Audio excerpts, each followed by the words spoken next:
ধ্রুবকে যখন তার বিমাতা কল থেকে নামিয়ে দিল, তখন সে কাঁদতে কাঁদতে মায়ের কাছে গেল। মাকে বলল, মা, আমার বিমাতা বাবার কল থেকে আমাকে নামিয়ে দিয়েছে।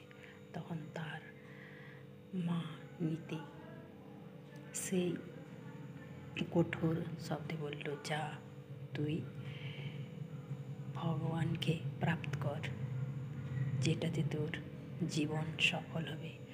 তাই মায়ের চরণে প্রণাম নিবেদন করে সেই ছোট্ট বালক বেরিয়ে গেল। সেই বালক রাস্তায় যেতে যেতে নারদ ঋষির সাথে দেখা হলো। সেই সপ্তঋষির কারণ বলল। সপ্তঋষি তাকে তপস্যার জন্য বলল, তুমি এই ছোট্ট বালক, তুমি কি করে তপস্যা করবে? কিন্তু ধ্রুব মানল না। আমি খুঁজি বেড়াই তারে, যে জন পরের জন্যে কাঁদে।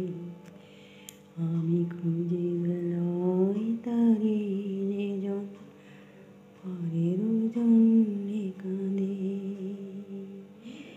বেদনা তারে খুঁজি বারে বারে, বেদনা তারে খুঁজি বারে বারে। আমি খুঁজি বেড়াই তারে, যে জন পরের জন্যে কাঁদে।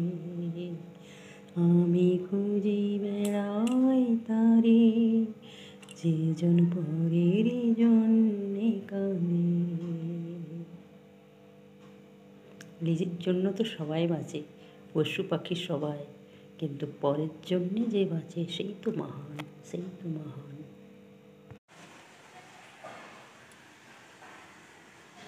ভাগবত গীতাতে যখন নিজের অনেকগুলো পরিবারকে দেখে অর্জুন দাঁড়িয়ে গেল, সেটার 3 কারণ। প্রথম তো হলো পারিবারিক কারণ। সে চিন্তা করলো যে আমি যুদ্ধে যত নিজের আত্মীয় স্বজনকে মেরে দেব, তাদের বউরা কিন্তু বিধবা হয়ে যাবে। সে আমার এই আশেপাশে ঘুরঘুর করবে, কান্না করবে। তাই সে পারিবারিক কষ্টের জন্য চুপ হয়ে গেল। দ্বিতীয় হলো সামাজিক কারণ। কারণ আমাদের রাজ্য, আমাদের দেশ